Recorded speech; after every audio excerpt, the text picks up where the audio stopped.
Всем привет! Сегодня у нас не совсем обычный формат. Сегодня я созваниваюсь с моей подругой Машей по Zoom вместо Инстаграма, но беседа будет происходить в обычном режиме. Скоро Маша ко мне подключится, и я задам ей все вопросы, которые я для нее подготовила. Запись идет. Ей! Мы уже успели поболтать с Машей и обсудить новости нашей карантинной жизни, и теперь мы можем перейти к вопросам. Маша, привет! Привет, Полина. Я очень слышать. Я тоже очень рада. Первое, на чем я хотела бы заострить внимание и вообще, что я хотела бы обсудить, мне кажется, ты всегда выделялась среди всех моделей. Постарше была уже. Я хочу сказать, что, возможно, это было в силу возраста, но совсем не в плохом смысле, просто ты вела себя по-другому, потому что все девочки, с которыми мы начинали, и я начинала сотрудничество, они были совсем новыми лицами, и, по сути, это были дети, в лучшем случае, подростки, и там всего несколько девочек, которым было чуть больше 18 лет, поэтому, естественно, ты выделялась уже своей манерой общения, но гораздо больше, мне кажется, ты выделялась своей вот этой вот бесконечной позитивностью и солнечностью, и радостью. И нет, ну правда, ты приходила в офис, и я ждала, когда ты придешь в офис, потому что мы назначали встречу, и я всегда сидела и такая немножко, сейчас придет Маша, потому что ты приходила и как бы озаряла комнату, и я помню, ты даже приносила цветы к нам в офис. Я сидела, и я думала, господи, ни одна модель в жизни этого не делала. То есть я никогда в жизни этого не делала в агентствах. Но ты просто приходила в офис, такая, та-дам, вот вам, ребята, цветы. И, в общем, как-то сразу я...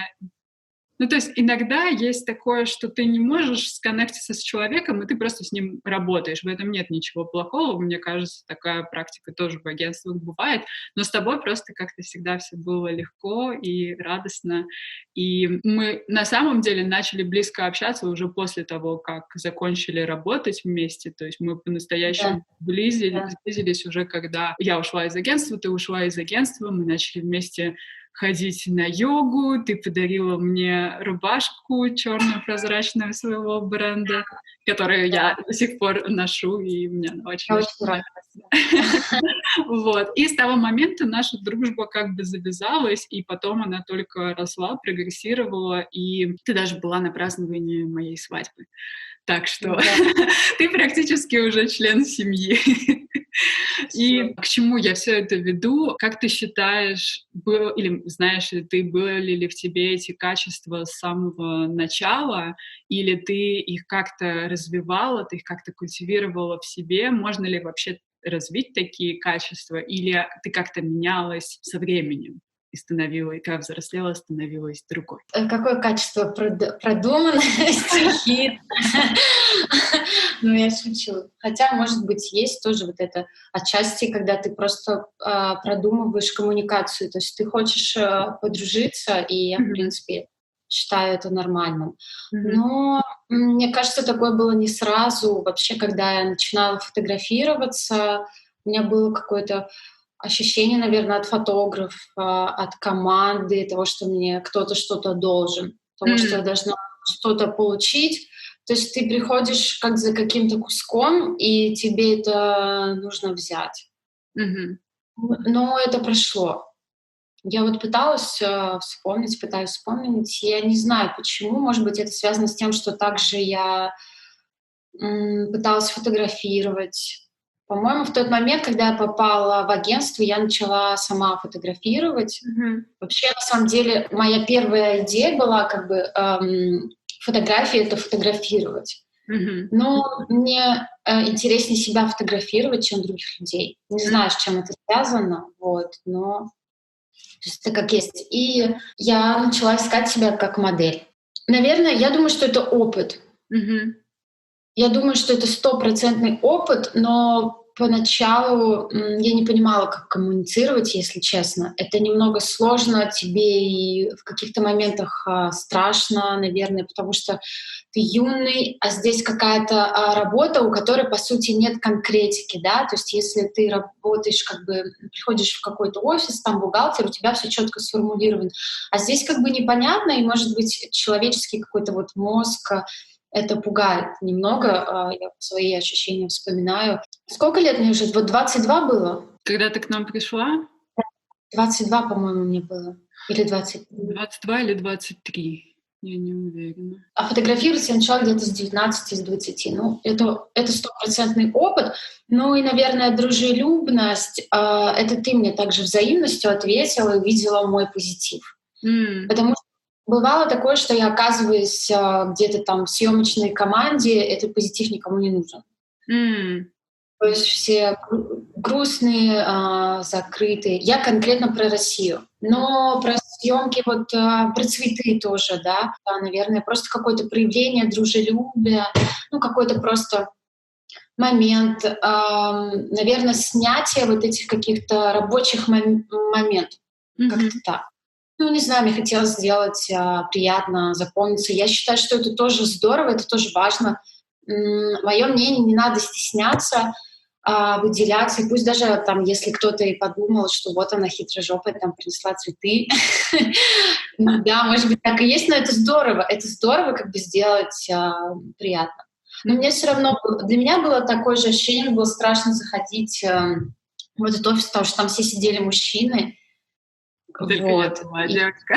Да, всегда была позитивная, и когда они на меня смотрели, мне казалось, что они видят все мои недостатки кожи и моего тела. А для женщин, наверное, такая реакция мужчины вообще, мне кажется, очень психологически тяжело. Да, это очень сильно пугает, я согласна с этим. Потому что ты как бы привыкаешь, что если ты модель, ты заходишь, и все мужчины смотрят на тебя, ну как бы не ищут в тебе недостатки, а скорее всего фокусируются на твоей красоте. А тут ты заходишь, и ты прям чувствуешь, что тебя сканируют так и такие, так, по-моему, там прыщ, по-моему, там на сантиметр больше в талии, по-моему, в бедрах больше на 2. Нужно ее взвесить, нужно ей померить параметры, и это... Ну, я вспоминаю даже сейчас, на самом деле, когда я поехала в Испанию. То же самое было? Да, то есть ты неважно, ты заходишь, ты такая, ребята, привет, я прилетела к вам. И они такие, они вроде улыбаются, но я вижу, что они все такие, так, нормально, да. все с ней хорошо. Деньги просто считают, мне кажется, уже. Уже становится такой бизнес, и мне кажется, в этом что-то теряется. Я не знаю, мне интересно расспросить. Я на следующей неделе буду говорить с девочкой, которая начала работать моделью в 2003 году. То есть очень давно.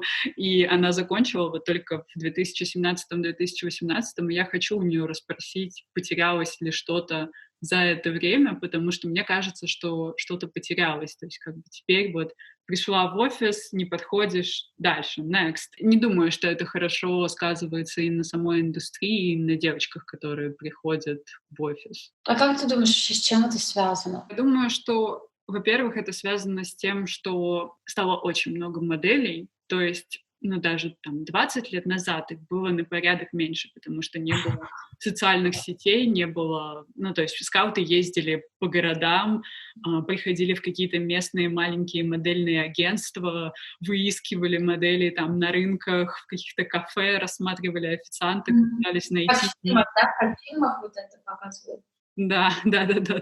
Ну, то есть раньше это был ну, даже не как спорт, но то есть ты реально ты приезжал, и ты начинал поиски, ты прям был весь в этом, а сейчас как бы, ну, ты заходишь в Инстаграм, и все, и ты можешь сидеть там, листать и выбирать модели, которые тебе подходят или не подходят, и открылись куча стран, то есть многие страны были очень закрытые, и, ну, опять же, в силу отсутствия каких-то социальных сетей или каких-то политических причин.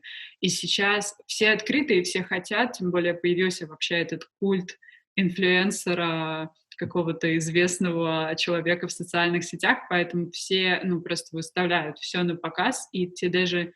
То есть, например, раньше, если девочку находили, но она была там, знаешь, скромная, зажатая, ну, то есть в ней изначально не было вот этого вот «я хочу быть известной, я вообще скромная там девочка из какой-то глубинки, но теперь, как бы, если она скромная и занимает слишком много времени для того, чтобы ее раскрутить, очень многие махнут рукой и просто сфокусируются на той, в которой уже этих качеств изначально заявлено больше. Вот, и мне кажется, из-за этого, конечно, ну, многое потерялось, и нет уже такой глубокой связи. Ну, то есть модели приходят в агентство и уходят, и агенты приходят в агентство и уходят, и всем как-то немножко все равно на происходящее. Все стали действительно просто считать деньги. Возвращаясь к тебе и к твоим прекрасным качествам. Это опыт, совершенно бесценный опыт, и я считаю, что этому нужно уделять большое внимание и не думать о том, что ты пытаешься кого-то надурить. Нет, это наоборот здорово, это уважение. Ну, много всяких позитивных слов и ощущений, просто доброжелательная коммуникация, уважение к труду, там, уважение к труду фотографа. И это сложно действительно, потому что модель уходит со съемки, да, там она работает эти 10, 12, там 4 часа очень активно, но там вся коммуникация с заказчиком остается на фотографе, да, если он главный в команде. И фотографию тоже другие делают. То есть это все труд, и любой как бы человек, который с тобой работает, это труд, и это человеческий фактор того, что у него могут быть проблемы также. То есть это помогает. Ну, ты просто начинаешь в какой-то момент больше разбираться в людях и пытаешься быть просто адекватным. Потому что я люблю адекватных людей, люблю позитивных людей, мне с ними как бы комфортно, очень хорошо, и хочется также рабочее время проводить, потому что это тоже часть как бы твоей жизни. То есть ты тоже это проживаешь, и хочется проживать это хорошо. Звучит очень хорошо. Давай перейдем к следующему интересующему меня вопросу, который объединяет нас в каком-то смысле. Мой образ и твой образ построены на сексуальности. Иногда все идет хорошо, и на съемках эту сексуальность раскрывают как женственность, как нежность, стараются как бы показать твою красоту, а иногда, ну, фотографы любят где-нибудь что-нибудь перегнуть, и это может очень легко уйти в какую-то пошлость, в какую-то грязь, и с этим очень тяжело балансировать. При этом есть еще такое предвзятое, в общем-то, у всех отношение, что если девушка снимается там в белье или обнаженной, то она как бы не очень серьезная. И, например, когда я начала работать агентом, у меня Инстаграм был, ну, он сейчас примерно, нет, сейчас он уже не такой, но до этого как бы я спокойно постила фотографии там без одежды, но когда там все закрыто, или я постила фотографии в белье, в купальнике, потому что, опять же, это была часть моего коммерчески сексуального образа. Я благодаря этому получала работы для там купальников и белья. Все логично. Но когда я начала работать агентом, мне сказали, говорят, почисти, пожалуйста, свой Инстаграм, потому что на тебя теперь будут заходить клиенты, на тебя будут заходить модели, на тебя будут заходить родители моделей, и как бы нам все это не нужно, давай ты все это уберешь. И я помню, я сидела, ну я такая, ну да, окей, хорошо, все логично. Я начала убирать, и я чувствовала, как частичка меня куда-то начинает пропадать. И потом, когда я уволилась из агентства, и я постепенно восстановила там Инстаграм, что-то начала снова постить, я снова как бы вернула эту часть себя. И когда мы с тобой работали, мы тоже пытались уйти от слишком жесткой сексуальности, делали тебе больше съемок в одежде, пытались фокусироваться на какой-то твоей милой, более коммерческой части. И потом, когда ты ушла, ты вернулась тоже к такому... Да, я даже помню фотографии удалить, там, где я стояла в стрингах. Да-да-да, я помню, я смотрю, я еще всегда сидела и такая, так, написать, не написать, но у нас была программа, то есть там было просто раздел модели, и там можно было посмотреть, типа, что девочки запостили за день, чтобы там, ну, если что, репостнуть или что-то такое, и как бы она у всех была, поэтому если с утра открывали и видели Машу в стрингах, мне кто-нибудь говорил, напиши, пожалуйста, Маша, скажи, чтобы она фото в стрингах удалила. Но чувствовала ли ты тогда, что что-то потерялось в твоем образе, и как ты ощущала себя тогда, как ты ощущаешь себя сейчас, и всегда ли была сексуальность и чувственность в твоем образе, или это как-то тоже появилось позже? Сначала хочу прокомментировать то, что тебя попросили удалить. Мне кажется, это было связано с тем, что родители, наверное, несовершеннолетних детей модели могли зайти к тебе, и, знаешь, некоторые очень как бы переживают, там, они, отдавая девочку, думают о том, что там сейчас ее положат под кого-нибудь там и так далее. Ну да, это типичный стереотип в России. Слушай, я тогда офигела, если честно. Когда я еще же прислала свои фотографии, и из этих фотографий почти ничего не выбрали. И выбрали такие самые не секси фотографии. Ну и вообще, не знаю, я была очень удивлена, если честно, я чувствовала себя как-то как-то зажато, не могу объяснить. Я не понимала. Мне казалось, что агентство делает большую ошибку, потому что нет смысла из человека делать того, кем он не является. То есть, если по мне видно, как бы, что я какой-то вот есть вот этот вот какая-то страсть там во взгляде, то есть так вот сформирован мой образ там внутренний, физически, то надо как бы делать упор на него. Это вот лично мое мнение. Я не понимала, почему так. То есть, может быть, для агентства очень тяжело слишком как что-то там сексуальное. Хотя, опять же, есть же реклама купальников куча. Я не поняла. Мне показалось, что вот это был им такой проигрыш, когда из меня постарались сделать какого-то другого человека, и не получилось. То есть я не могла прочувствовать, я не могла понять, что я делаю. Если особенно у меня все-таки сформированная какая-то личность такая с характером, она мне не дает покоя. То есть я, наверное, не актер. Актеры, мне кажется, это те, кто очень могут перевоплощаться, быть разными.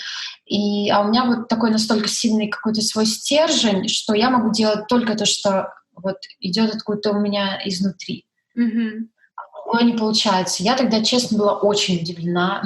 Я не понимала, что мне делать. Я приходила на эти тесты и не понимала, какой мне быть. Даже если я просто там сяду, как-то встану, я получусь вот... Все равно будет какая-то вот эта вот конечная точка восприятия мозга другого человека, который все равно скажет, что она какая-то там игривая, сексуальная. То есть, каждый по-своему как-то обозначает. Вот. Мне было интересно, почему это ты сделала выбор, или вы все вот совещались, там сидели как-то? Почему вообще? В чем была логика тогда брать меня, если, в принципе, все были в контакте фотографии такого как бы там прозрачной одежде, где я очень как бы... То есть играю именно вот на сексуальность.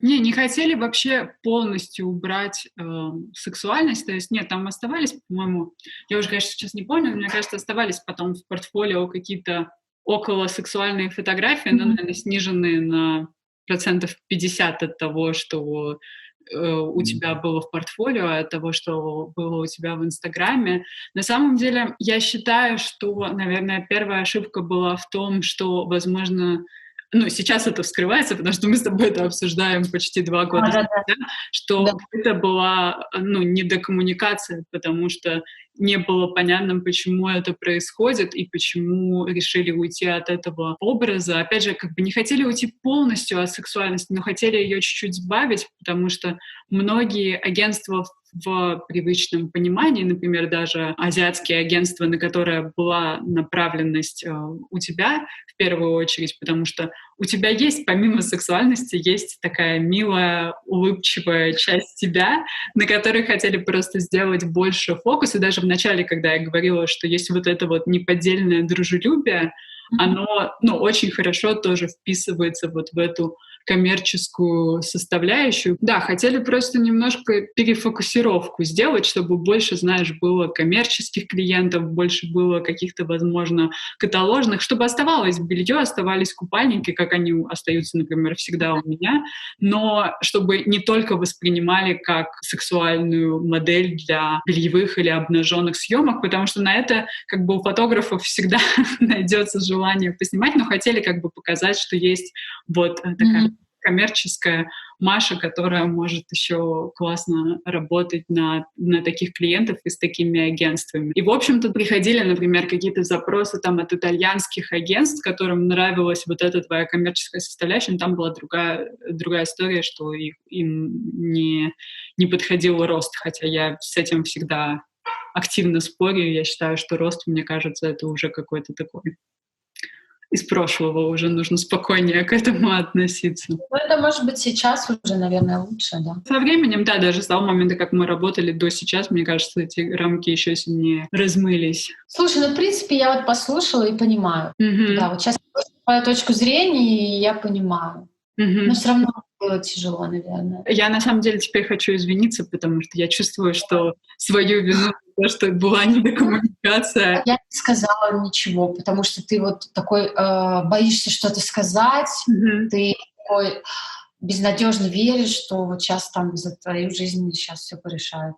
Ну да, видишь, это как бы такой двойной урок и для моделей, и для агентов, которые смотрят, должна быть очень... Я всегда об этом говорю, должна быть очень четко оговоренный план, и как бы оба должны понимать, почему все идет так, как идет, и при этом, как бы, ты правильно сказала, нельзя полностью перестраивать человека, то есть если в нем, например, есть вот эта вот сексуальность и женственность, не надо ее задавливать. Плюс к этому, да, конечно, когда у модели есть мне кажется, хоть малейшее какое-то недовольство или недопонимание, его легче сказать сразу же, даже если страшно, но как бы, опять же, не нужно бояться, потому что нужно всегда помнить, что это как бы модель нанимает агентство, а не агентство нанимает модель на работу. Это модель, в конце концов, так или иначе диктует плохое слово, но коммуницирует, что она хочет получить от работы, потому что она, по сути, нанимает агентство, чтобы они представляли ее интересы.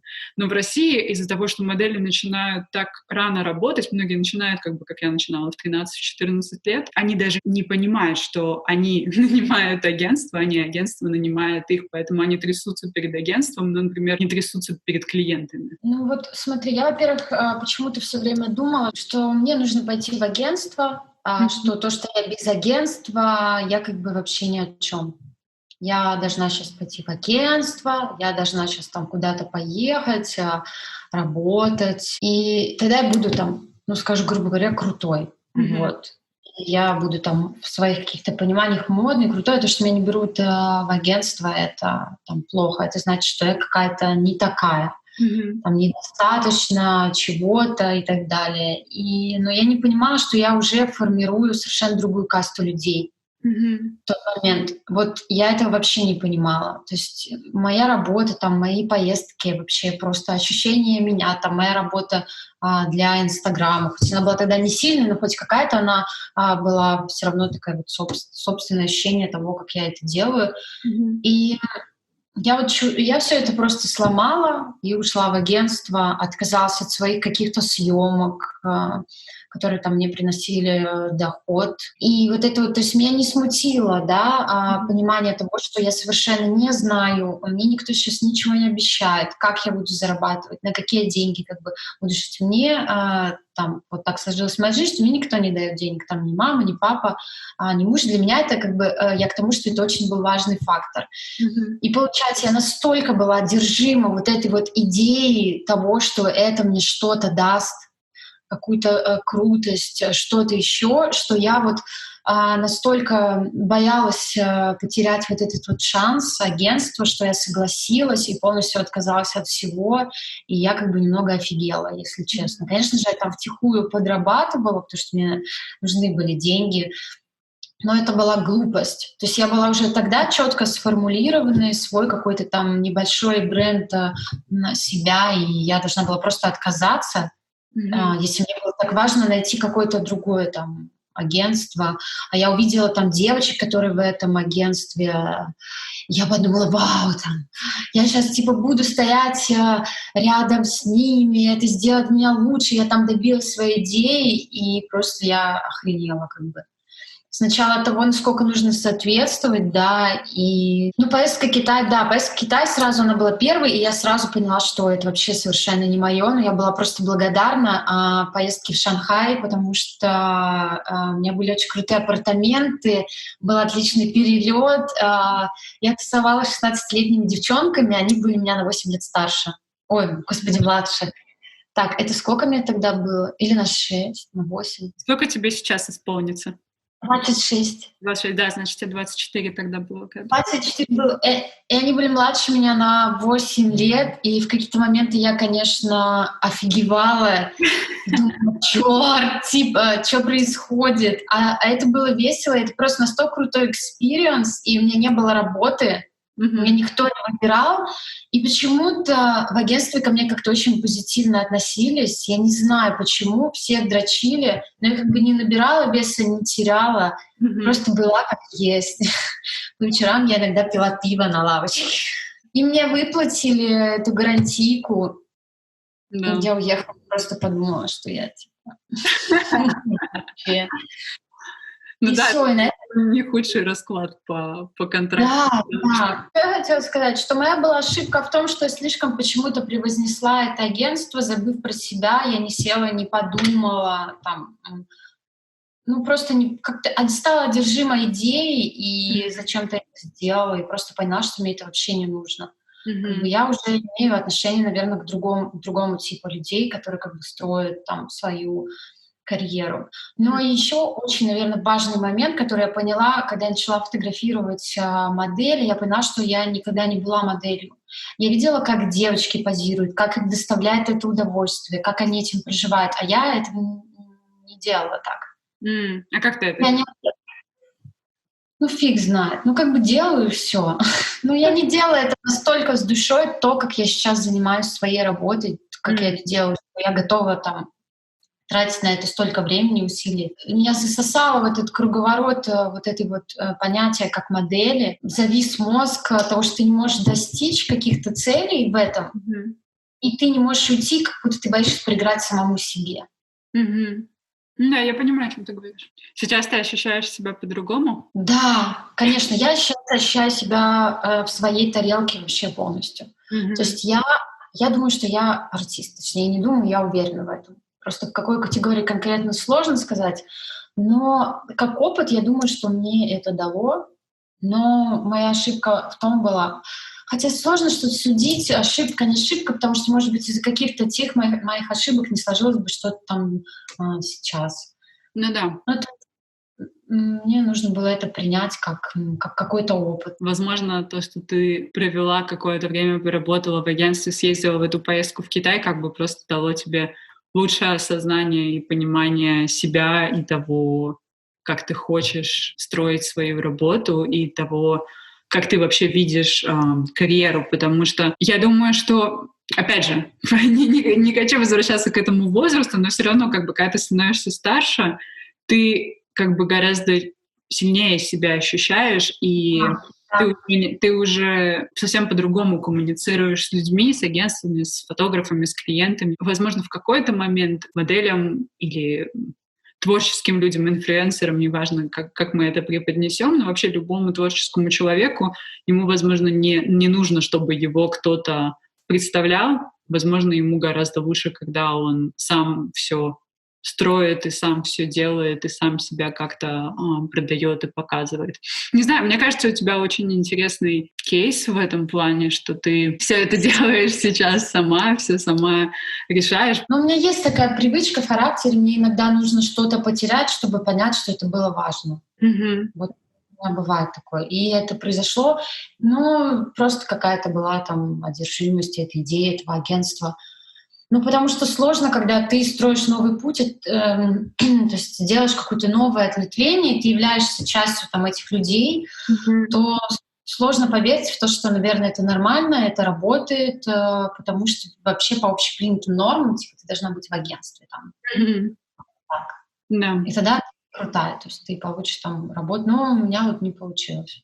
Может быть, опять же, может быть, я недостаточно старалась, как это делали другие там люди. Тут такой тоже может быть вот момент. Не бывает же, что просто так там вот, меня не выбрали, и они такие плохие. Нет. Как я это вижу, они работают сейчас, о чем я говорила, об вот этой поточности, то, что приходит девочка, ее под все эти рамки загоняют. Ну, то есть есть очень четкий алгоритм. То есть модель подтверждают, ей подписывают контракт, ей снимают снэпы, ей делают там тестовые съемки, ее подтверждают на работы, она едет на контракт. В зависимости от того, какая модель, либо там делается фокусировка на Азию, либо делается фокусировка на Fashion Week, либо там ей пророчат Америку. Но как бы вот этот путь, он очень ровный. И понимаешь, как бы если модель выбивается из каких-то общепринятых рамок. То есть у нас, например, в России есть агентства, которые занимаются непосредственно инфлюенсерами, блогерами, там, инстаграм-звездами, ютуберами, неважно. Есть такие люди, и есть модельные агентства, и очень мало людей умеют это совмещать. Хотя, как бы в Америке агентства самые большие, они представляют как моделей, так и инфлюенсеров, потому что идея это одна и та же. Клиент приходит в агентство, он хочет, чтобы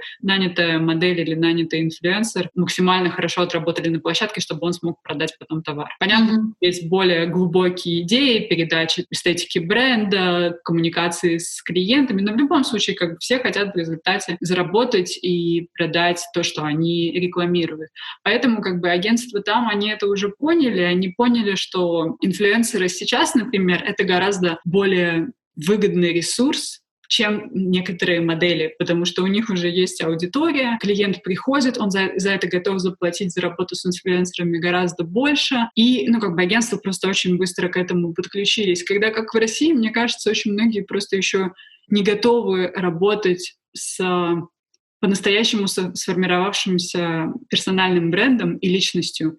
То есть модели, любят, когда модели приходят в раннем возрасте, потому что из них еще можно что-то лепить, им можно что-то подсказывать, им можно что-то говорить. И опять же, из-за того, что агентства думают, что это они нанимают модель, они такие: о, ну мы сейчас ей все скажем, и она так сделает. Когда как чуть старше человек, у которого уже есть какое-то представление о себе, о своем бренде, о том, что он несет в мир, ему гораздо сложнее что-то сказать, и агентства многие не готовы с этим столкнуться. Поэтому я думаю, что в этом была как проблема того, что агентство просто не до конца представляла, что может тебе предложить, и из-за того, что как бы ты не совсем могла идти по этому привычному сценарию, из-за этого это возникало, но плюс какая-то была там мискоммуникация. Мне кажется, все к лучшему, потому что... Однозначно, Да, однозначно. то есть как бы когда ты ушла, ты еще продолжала, по-моему, какое-то время фотографировать, и ты сразу начала запускать какие-то свои проекты, бренды, у тебя начала расти аудитория в Инстаграме, поэтому я думаю, что все это только в лучшую сторону сложилось для тебя. Давай поговорим немножко о фотографии. Мы уже упомянули о том, что ты снимала моделей, и когда ты находилась в Китае, и до и после этого, и то, что тебе больше нравится снимать саму себя, чем снимать других моделей. Я когда готовила вопросы, я спрашивала тебя о том, по какую сторону камеры ты видишь себя в будущем, и вообще насколько понимание и какие-то знания о фотографии, свете, работе с моделями, как они на тебя влияют, когда ты сама находишься на площадке и работаешь в качестве модели. Вообще, еще расскажу, что изначально я хотела фотографировать. Лет с 15-16 я так и делала, я там вела свой блог, в деревне там камни разрушенные фотографировала, сама себя там фоткала. Мне это очень нравилось.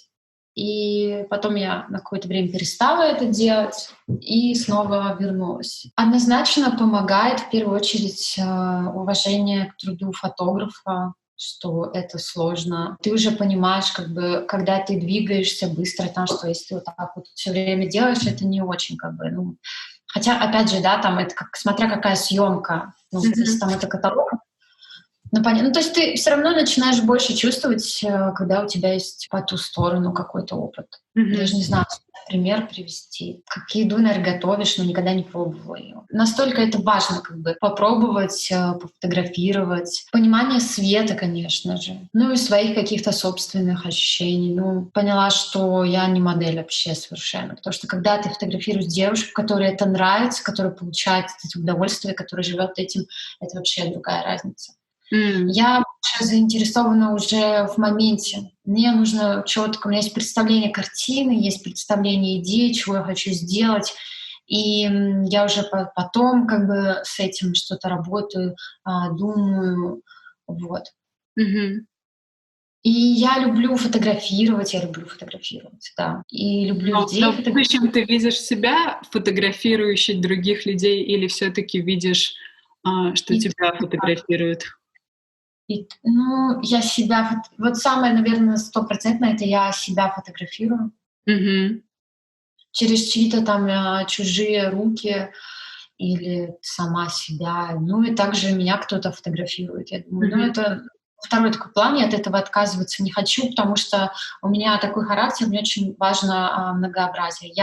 У меня получается в жизни работать и преуспевать, если у меня вот сразу там 4 штуки чего-то идет в процессе. Арт, сама себя фотографирую, кого-то могу пофотографировать, но сейчас я пока это делаю реже, потому что я немного взяла очень большой объем и Мгм. просто не успеваю, хотя очень хочу к этому вернуться. Я уже купила даже себе новый объектив. И самое главное, еще раз повторюсь, это дает понимание работы другого человека, потому что у меня этого не было. Всегда пришел, типа что-то поделал, там и ушел. И я иногда, когда до меня дошло, я удивилась, насколько вот фотографы иногда любят свое дело, что к ним приходит незнакомый человек на творческую съемку, они тратят на него время, что-то там придумывают и так далее. Потом сидят, обрабатывают фотографии, отдают тебе их. Меня тоже это всегда на самом деле удивляло, потому что, мне кажется, модель пришла.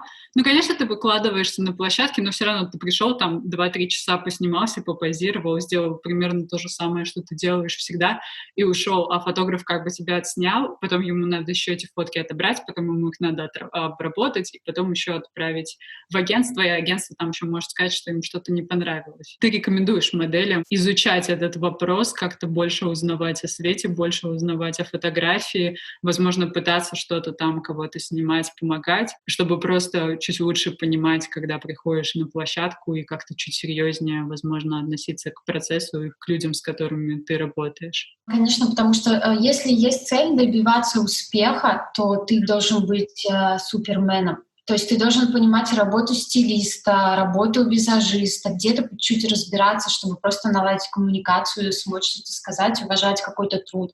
Может быть, свою какую-то персональность тоже в съемку вставлять. Это тоже очень здорово, помогает всегда команде.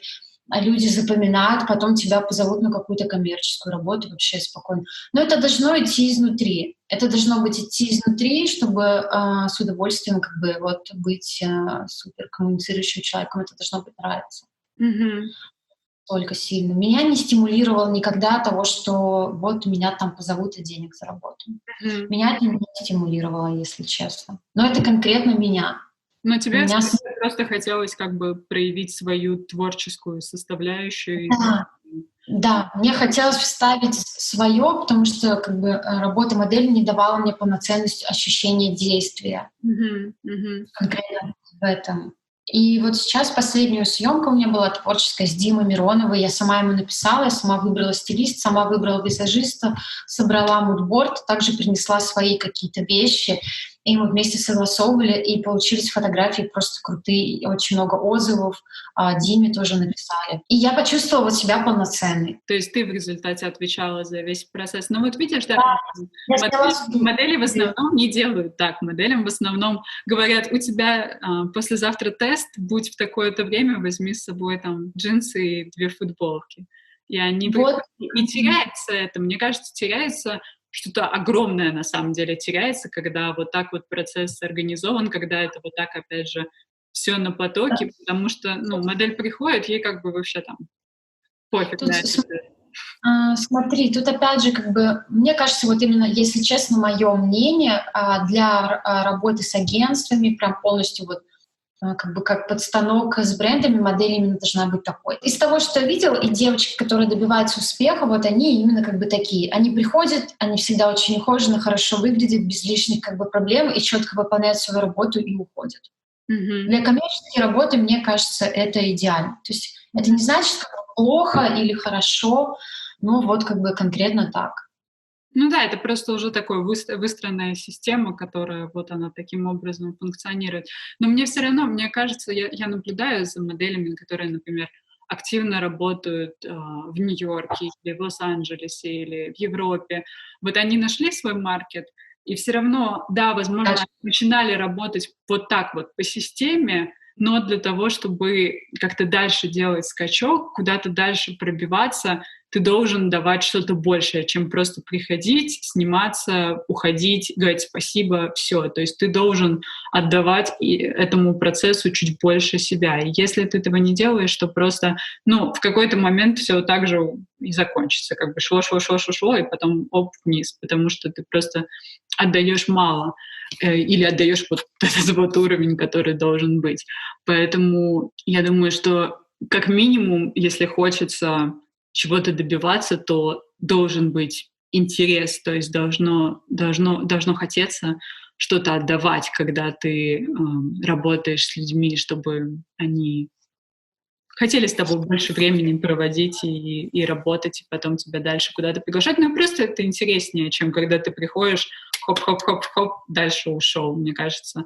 Так это может быть гораздо более запоминающийся опыт на площадке с такой моделью. Переключимся к другим твоим проектам, потому что когда ты ушла из агентства, у тебя начались развиваться какие-то дополнительные штуки. Ты сначала запустила бренд одежды, потом ты запустила бренд белья, потом запустила подкаст, потом у тебя появились твои фотокнижки с тобой, ты снимала, ты была... Ты делала футболки, я даже не знаю, все ли я перечислила, помимо моделинга и помимо того, что ты еще ведешь свой Инстаграм. И меня это очень сильно вдохновляло, возможно, потому что в тот момент я как раз тоже мне надоело вот это вот привычное моделинг, пришел от работы, ушел.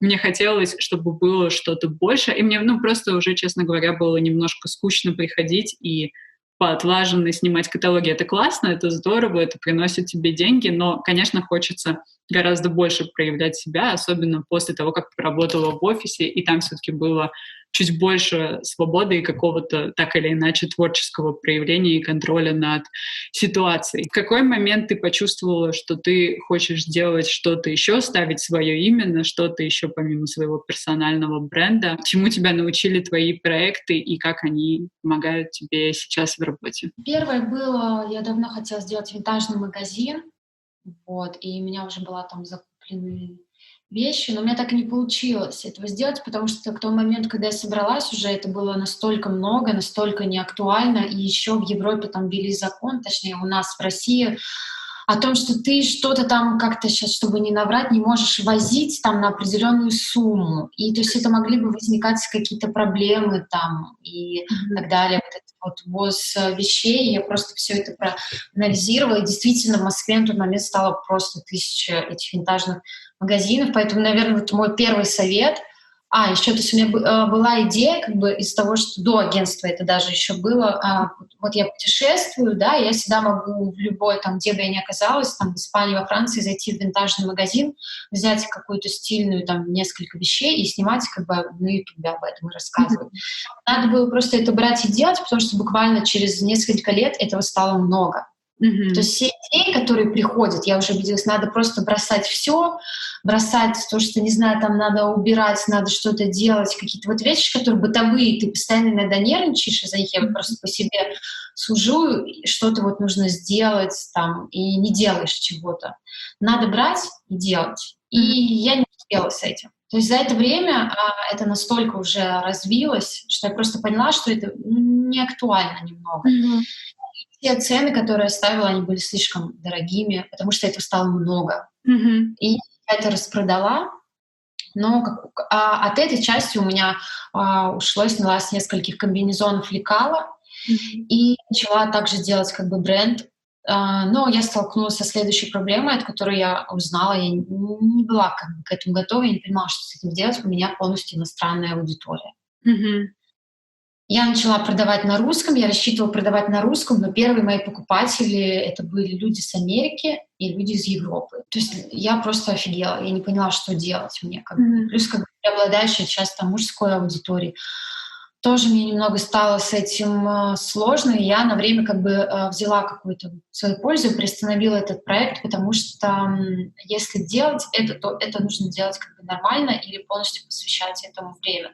Но я не закончила, я вернусь как бы к одежде, просто нужно чуть больше времени, нужно найти какое-то производство, либо какую-то постоянно нормальную как бы швею и сформировать, на какую аудиторию ты хочешь это сделать. Но я также, то есть все вещи, которые вот я там отшила, сделала эту небольшую коллекцию, они все как бы продались. И я не считаю, не вижу ничего плохого из того, что как бы если совершенно нет опыта в том, чтобы шить, нет опыта в том, чтобы продавать, а просто взять это вот так и сделать, я считаю, тот опыт и то, что это как бы окупилось, это вполне нормально. Я поняла, как это все делать, я разобралась, вот. И я буду дальше с этим что-то делать, просто как бы нужно чуть больше времени. Вот. И следующее было, это я начала продавать футболки. Здесь уже как бы пошло лучше, потому что я поняла, что я там продаю вещь на свою аудиторию, там, на мужскую аудиторию, на аудиторию, которая конкретно любит там мое лицо, тело. Не знаю, как это правильно сказать, потому что первая футболка была с голой попой. Но они продаются и до сегодняшнего дня. Это нужно уводить на какое-то производство. Я пока не готова к этому внутренне, то есть это надо куда-то идти на производство, это нужно как бы считать, там на производстве, получается, делается заказ, то есть ты должен такой-то майки, столько-то эмок и так далее. Но они продаются каким-то там количеством у меня в месяц, я по месяцу как бы получаю хороший доход, и мне это нравится. Ну, пока, то есть я вот креативила весь тот год, может быть, часть этого года, последнего, вот, когда я с Индии вернулась, я там сделала какие-то фотографии. Все, я уже здесь чувствую, что мне хочется делать немного больше, немного по-другому, какие-то другие фотографии. И для этого нужно больше времени, уже хочется как-то это, может быть, каким-то проектом сделать. Я тоже немного здесь как бы получила свой какой-то опыт и остановилась. То есть я не развиваю этот проект. Он идет по чуть-чуть, но я не делаю для него дальше такого прям большого развития. Потом стало белье. Белье — это как бы живущий, действующий проект, но в связи с ситуацией с коронавирусом он остановился, потому что я уехала из Москвы на сегодняшний день. И я тоже не жалею, он пошел, как бы, он в небольшом там минусе, но то, что я считаю нормально, но он очень хорошо пошел, очень интересно, и вот он пошел на русскую аудиторию. Это, по сути, был, наверное, первый проект, который пошел именно на русскоязычную аудиторию. Да, но меня прорекламировала как бы Таня Космос, я ее отфотографировала, и получились такие сочные фотографии, она как бы выложила это, отметила. И для нее тоже было круто, эти фотографии. И пришел как бы народ, и он остался. И потом просто уже другие как бы сами приходили. Вот. Но это сложно, это очень сложно. Мне сложно заниматься одной. Я похожа на человека-оркестр, и я периодически выгораю, что это полностью глупо, потому что есть человеческий фактор. И это сложно. Надо как-то правильно свое время распределить, может быть, что-то придумать с этим. Был еще подкаст одновременно с бельем. Да. Я хотела это сделать, как типа люди вот покупают, а тут полезная информация, но я его в основном пиарила у себя. И опять же тоже столкнулась с тем, что какой смысл говорить на русскую аудиторию, если у меня там 100% иностранная.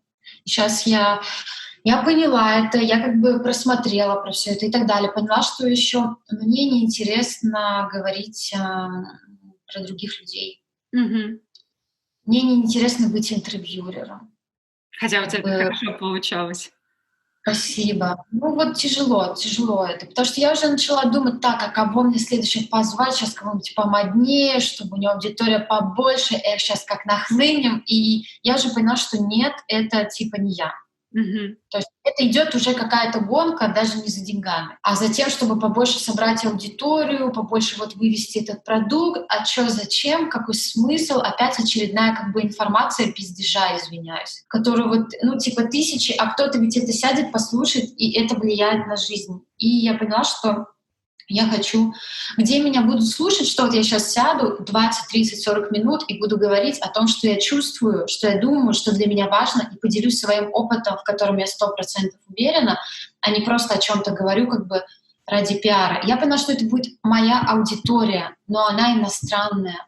она говорит по-английски. И сейчас я 2 раза в неделю занимаюсь с учителем английского. И уже начала записывать видео на английском для своих. Уже начала говорить потихоньку, просто ужасно смешно, ужасно смешно. Ну, мне настолько от этого самой смешно, если честно, и забавно, просто безумно, как бы, что я даже, не знаю, не стесняюсь. И знаешь, что меня поражает с иностранной аудиторией?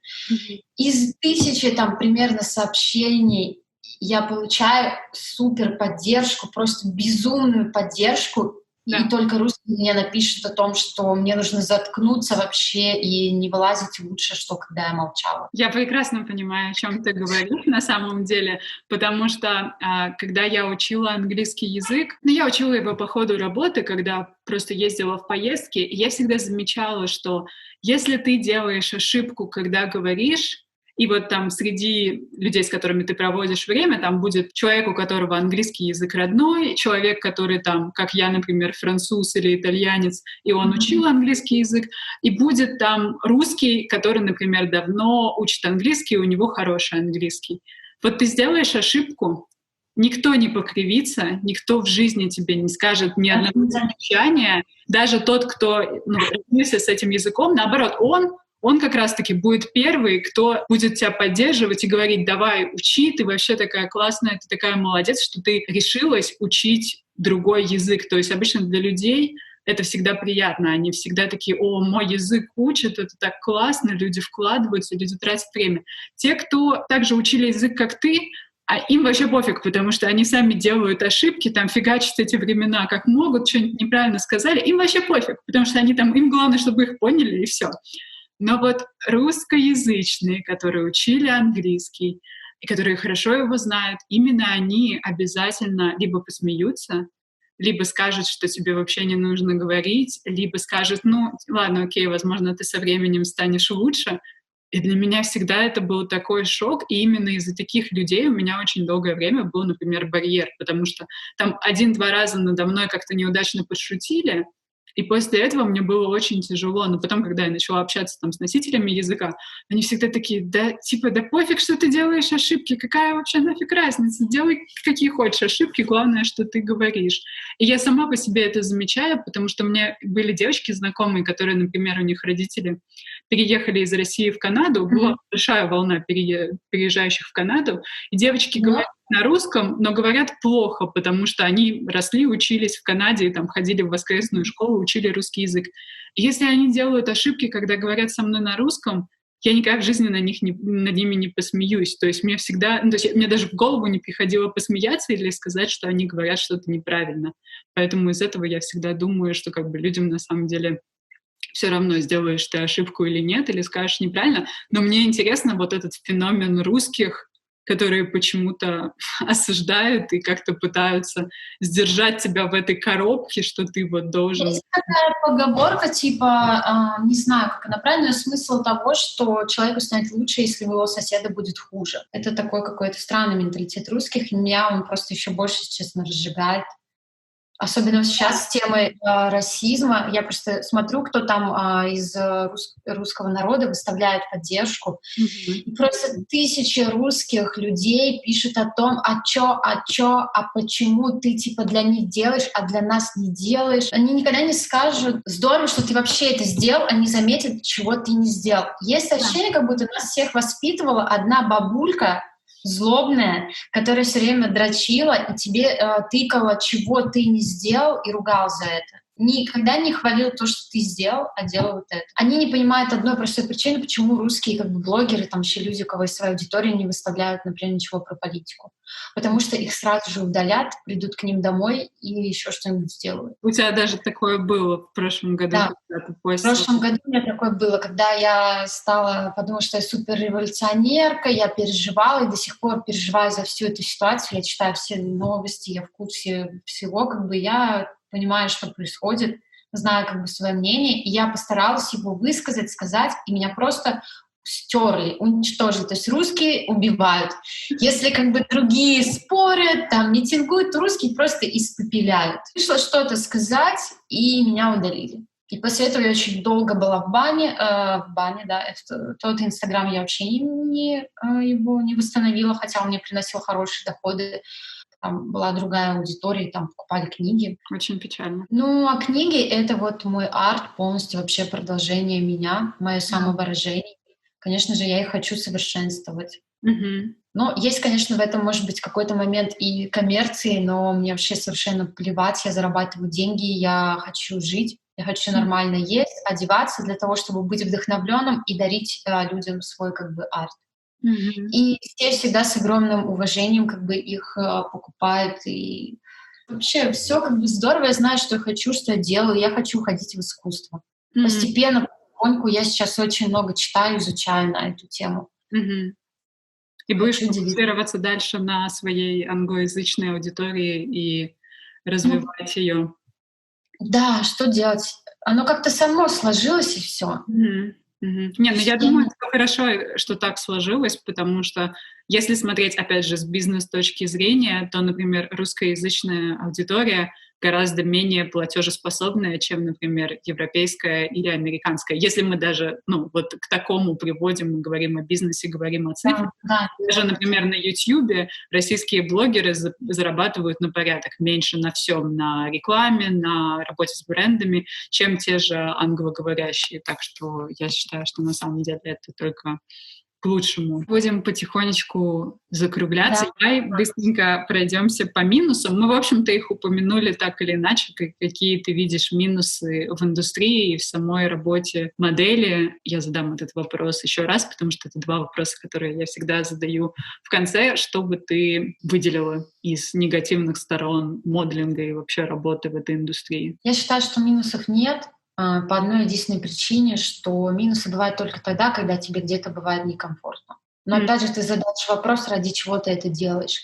Если ты как бы тебе никто не помогает деньгами, ну так вот сложилась жизнь, да, мгм, и ты как бы идешь к своей цели, то это здорово. То мгм, есть, по сути, я считаю, что минусов нет. У меня бывала какая-то сложная работа, которую мне приходилось как бы терпеть, прямо именно терпеть, но мне нужны были деньги.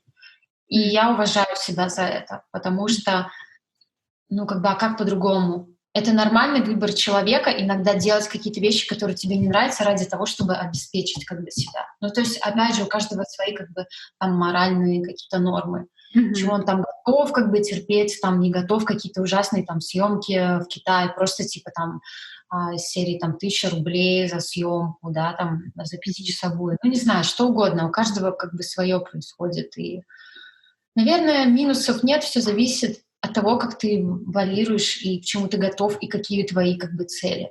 Мгм. Нет, мое личное мнение, я нигде не встречала идеальной работы, везде складываются сложности. Вопрос только в том, станут ли эти сложности для тебя причиной для вообще полного отказа и ухода из этой индустрии, или ты решишь, что ты можешь с этим работать, и для тебя на самом деле это не сложности, а так просто рабочие аспекты. Да, ну то есть как бы не скажу, потому что для кто-то их и не заметит, например. У всех же разные ощущения. Кому-то студия покажется нормальной, кому-то покажется грязной, кому-то понравится фотограф, что он такой, типа, знаешь, немного, ха-ха, и будет с ним смеяться всю съемку, а кому-то не понравится. Она подумает, что он к ней приставал, и вообще заколебали все эти там мужчины, которые только этого Да. хотят. Ну, знаешь, разные как бы мысли. Поэтому я думаю, что минусов нет. То есть есть только твои внутренние ощущения, но опять же ты как просто ведешь с собой диалог и все. Это интересное восприятие вообще работы. Меня оно очень заинтересовало. Я потом посижу, поразмышляю по этому поводу. Мне очень интересно. Вот если ты посмотришь на всю свою карьеру в качестве модели, инфлюенсера, творца, артиста, как угодно можно все это вместе соединить, назвать, от начала до этого момента, стала бы ты что-то менять, если бы могла изменить? Или стала бы ты вообще идти по этому пути, или выбрала что-то вообще диаметрально противоположное, не знаю, пошла учиться на юриста или бухгалтера, или бы все оставила так, как оно есть? Я бы точно, мне кажется, не смогла бы ни на кого учиться, потому что как бы вроде кажется, что есть как вот здорово, там я свою карьеру строю, такие многие говорят, личный бренд, но у этого есть там, ну это просто как бы зеркальная сторона, я могу делать только то, что вот идет откуда-то отсюда. чужую как бы работу я делать не могу. Но единственное, о чем я, наверное, пожалею, до сих пор с этим как бы выстраиваю отношения, это собственное уважение к себе и принятие себя таким, как бы какой ты есть. Как бы это банально не звучало, но в том плане, в принципе, то, что я сейчас делаю, я изначально вообще задумывала, когда у меня было лет 18-19, я об этом мечтала, а потом как бы я свернула с пути, потому что я перестала в себя верить. То есть ты должен верить как бы и ощущать, и уважать себя.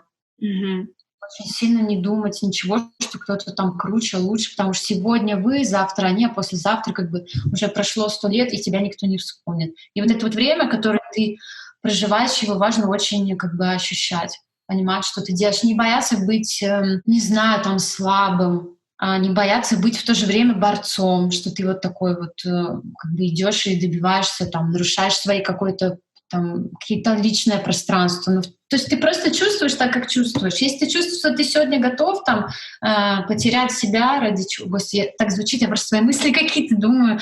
Это не связано там в смысле с кем-то там переспать или еще что-то. Но я имею в виду просто сделать какую-то работу, которая тебе дискомфортна, там, или ты устала от этого. Идти к этому. Или если ты сегодня решил, что ты не хочешь туда идти, то ты просто не идешь.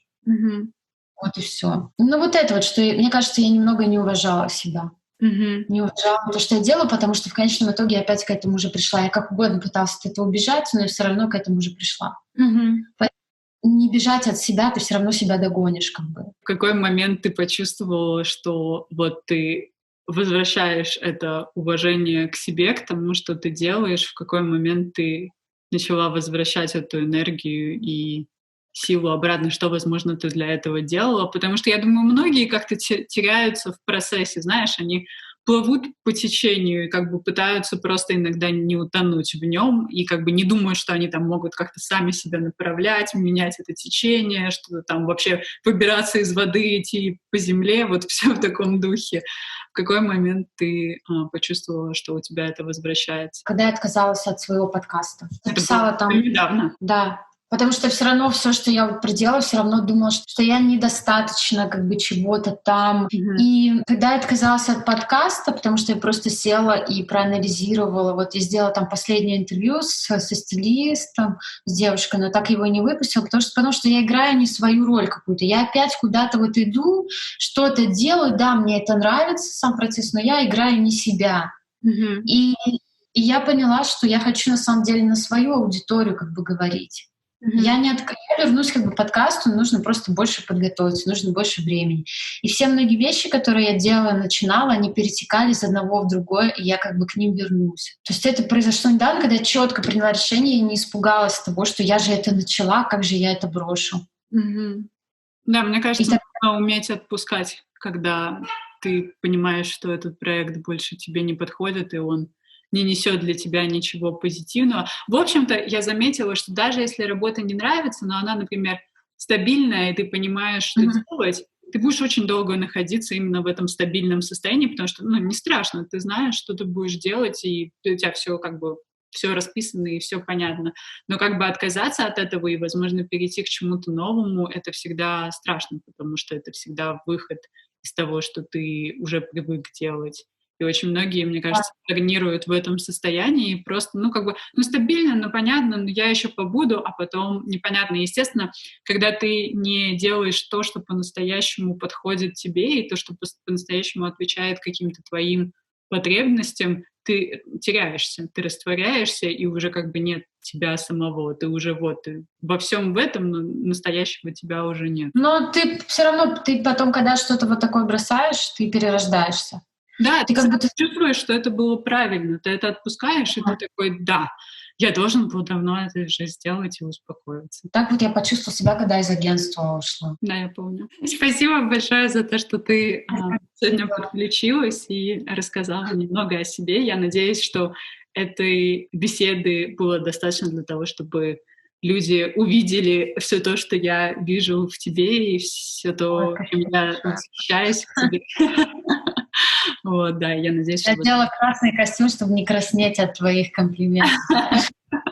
Да, я отпускаю тебя, благодарю тебя за беседу. Было очень интересно, было очень классно. Я надеюсь, что, возможно, в будущем мы сможем еще побеседовать так. У тебя на свой подкаст, где мы будем говорить по-английски. Да. Ну, это будет, как бы, не знаю, через сколько. Ну, я думаю, скоро. С твоими темпами это обычно быстро происходит. Я не удивлюсь, если через 2 недели ты мне напишешь, такая, я готова записывать подкаст на английском языке, давай. Ну, я так топлю, я не умру потом. Это же тоже как-то странно, нет? Мне кажется, лучше, когда ты горишь, чем ты делаешь это.